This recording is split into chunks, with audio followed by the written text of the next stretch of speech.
പ്രിയമുള്ളവരെ, മൂവാറ്റുപുഴ നിർമ്മല കോളേജിലെ സാമ്പിൾ വെടിക്കെട്ടിന് ശേഷം ഇസ്ലാമിക തീവ്രവാദികൾ പുത്തൻ item Kothamangalam Paingottoor saint Joseph higher secondary സ്കൂളിൽ കഴിഞ്ഞ ദിവസം നടത്തപ്പെട്ടു.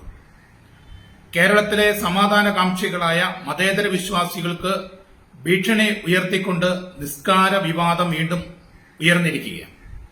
ഇത്തവണ കുട്ടികൾക്ക് തെറ്റുപറ്റിയെന്ന് പറയാൻ സാധിക്കില്ല. കാരണം ചില മാതാപിതാക്കൾക്കും നിസ്കരിക്കാൻ ഇടം വേണം പോലും.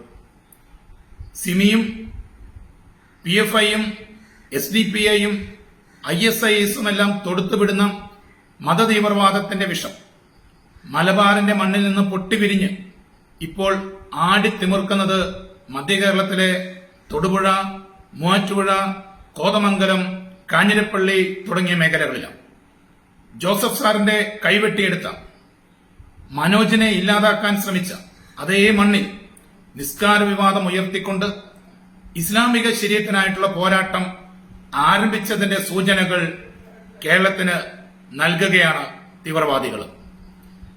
നിർമ്മലയിൽ കുട്ടികൾക്ക് തെറ്റുപറ്റിയെന്ന് പറഞ്ഞപ്പോൾ ഞങ്ങൾക്ക് തെറ്റിയിട്ടില്ല എന്ന് നിങ്ങൾ മനസ്സിൽ പറഞ്ഞ് ഒളിപ്പിച്ചു വെച്ചത് ഈ പ്രവൃത്തികളുടെ പിന്നിലുള്ള നിങ്ങളുടെ മൗനസമ്മതം പൈങ്ങോട്ടൂരിൽ ആ പ്രിയപ്പെട്ട മാതാപിതാക്കളോടെ വെളിപ്പെടുത്തപ്പെട്ടതാണ് ഏറ്റവും ഭീകരമായ കാര്യം. ഇവിടെ ഇസ്ലാം മത നേതാക്കളും മുസ്ലിം ലീഗ് പോലെയുള്ള രാഷ്ട്രീയ പാർട്ടികളുടെ നേതാക്കന്മാരും സമസ്തയുടെ നേതാക്കളുമെല്ലാം ഈ തുടരെ നടത്തപ്പെടുന്ന തീവ്രവാദ ആക്രമണ ശ്രമങ്ങളിൽ പുലർത്തുന്ന മൗനം ചോദ്യം ചെയ്യപ്പെടേണ്ടതാണ്. നിങ്ങളുടെ മൗനം ഞങ്ങൾക്ക് വെളിപ്പെടുത്തുന്നത് നിങ്ങളിലെ തീവ്രവാദിയാണ്. ആ സത്യം നിങ്ങൾ കാണാതെ മനസ്സിലാക്കാതിരിക്കരുത്. ആ മൗനം നമ്മുടെ നാട്ടിൽ മറ്റ് പല മത തീവ്രവാദ പ്രസ്ഥാനങ്ങൾക്കും സംഘടനകൾക്കും വളരാൻ ഇട കൊടുക്കുന്നുണ്ട്. നമ്മുടെ നാട്ടിലെ കലാലയങ്ങൾ വിദ്യാഭ്യാസത്തിന് വേണ്ടിയിട്ടുള്ളതാണ്.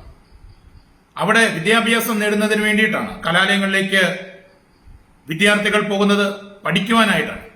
മറിച്ച് മദ്രസ ക്ലാസുകളിലെ തീവ്രവാദ പഠനങ്ങളുടെ പ്രാക്ടിക്കൽ ലാബുകളല്ല നമ്മുടെ നാട്ടിലെ കലാലയങ്ങൾ. അങ്ങനെ ആരെങ്കിലും ധരിച്ചിട്ടുണ്ടെങ്കിൽ അത് തെറ്റിപ്പോയി. അത്തരം പ്രാക്ടിക്കൽ സെഷന്റെ ഭാഗമായി നിസ്കാരവും മറ്റും നടത്തണമെങ്കിൽ നിങ്ങൾ നിങ്ങളുടെ മോസ്കുകളിൽ പോയി ഇടങ്ങൾ തേടണം. അവിടെ പോയി സൗകര്യം ക്രമീകരിച്ചു തരാൻ വേണ്ടി പറയണം. നിങ്ങളുടെ മതനേതാക്കളോടാണ് അതിനുള്ള സാഹചര്യം ഒരുക്കി തരാൻ ആവശ്യപ്പെടേണ്ടത്. പ്രിയപ്പെട്ട ഇസ്ലാം സഹോദരിമാരെ, ശബരിമലയിൽ സ്ത്രീ പ്രവേശനത്തിന് വേണ്ടി നവോത്ഥാന പോരാട്ടത്തിന്റെ ഭാഗമായി നിങ്ങളും നിങ്ങളുടെ അമ്മമാരും സഹോദരിമാരും പങ്കെടുത്ത് പോരാടിയത് ആത്മാർത്ഥമായിട്ടാണെങ്കിൽ നിങ്ങളുടെ മോസ്കുകളിൽ സ്ത്രീ പ്രവേശനത്തിന് വേണ്ടിയിട്ടുള്ള സമരം ആരംഭിക്കൂ. കേരളം അല്ല, ഇന്ത്യ നിങ്ങളുടെ കൂടെ നിൽക്കും നിങ്ങളുടെ അവകാശ സംരക്ഷണ സമരത്തിന് വേണ്ടിയിട്ട്. അതിന് മെനക്കെടാതെ നിങ്ങളുടെ മക്കളുടെ നിസ്കാരത്തിന്റെ പേര് പറഞ്ഞ് മറ്റ് മതസ്ഥർ നടത്തുന്ന സ്ഥാപനങ്ങളുടെയോ വിദ്യാഭ്യാസ സ്ഥാപനങ്ങളുടെയോ അല്ലെങ്കിൽ ജനങ്ങളുടെ നികുതി പണം ഉപയോഗിച്ചുകൊണ്ട് നടത്തപ്പെടുന്ന കലാലയങ്ങളുടെയോ മുതുകത്ത് കയറാൻ വരരുത്. വന്നാൽ മുസ്ലിം സ്ത്രീകളുടെ നിസ്കാര സ്വാതന്ത്ര്യം അനുവദിച്ചു കിട്ടുന്നതിന് വേണ്ടിയുള്ള പോരാട്ടങ്ങൾ ഞങ്ങൾക്ക് ആരംഭിക്കേണ്ടി വരും. നിയമപരമായിട്ടും അല്ലാതെയുമുള്ള പോരാട്ടങ്ങൾ. അതിന് ഈ നാട്ടിലെ ആളുകളെ, മറ്റ് മതസ്ഥരായ ഞങ്ങളെ ഓരോരുത്തരെയും നിർബന്ധിക്കരുത് എന്നുള്ളതാണ് ഞങ്ങൾക്ക് നിങ്ങളോട് പറയുവാനുള്ള ഒരു അപേക്ഷ.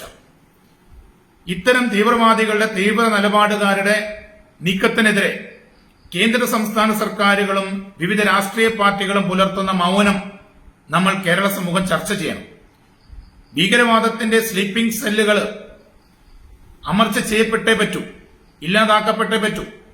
അത് ആര് നടത്തിയാലും എന്തിന്റെ പേര് നടത്തിയാലും അത് അമർച്ച ചെയ്യാനുള്ള ബാധ്യത സർക്കാരിനുണ്ട്.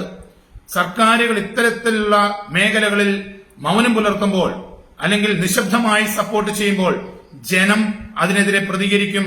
ആ ജനം സർക്കാരുകൾക്കെതിരെ തിരിയാൻ കാരണമാകും. പ്രിയമുള്ളവരെ, മതം പൊട്ടിയ ആനയെപ്പോലെ, പേ പിടിച്ച പട്ടിയെപ്പോലെ, വിഷമുള്ള പാമ്പിനെ പോലെ കുത്തിമറിച്ച് കുതിച്ചു വരുന്ന കാട്ടുപന്നികളെ പോലെ നമ്മുടെ കേരള സമൂഹത്തെയും ഇന്ത്യ മഹാരാജ്യത്തെയും തകർക്കുവാൻ വേണ്ടി വരുന്ന തീവ്രവാദികളെ, തീവ്ര നിലപാടുകാരെ ഒന്നിച്ചു നിന്ന് എതിർക്കുവാനും പോരാടുവാനും അവരെ ഇല്ലാതാക്കുവാനുമുള്ള ധാർമ്മികമായ ബാധ്യത ഇന്ത്യയുടെ ഭരണഘടനയെ വിശ്വസിക്കുന്ന നമുക്കെല്ലാവർക്കും ഉണ്ട്. അതിനുവേണ്ടി നമുക്കൊന്നിച്ചു നിൽക്കാം. ഭരണഘടനാ മൂല്യങ്ങളിൽ അടിയുറച്ചു നിന്നുകൊണ്ട് തന്നെ ഇത്തരത്തിലുള്ള തീവ്രവാദ ശക്തികൾക്കെതിരെ നമുക്ക് നിലപാടുകൾ സ്വീകരിക്കാം. അതിനുവേണ്ടി നമുക്ക് പോരാടാം. തീവ്രവാദത്തെ നമ്മുടെ മണ്ണിൽ നിന്ന് നമുക്ക് പിഴുതെറിയാം.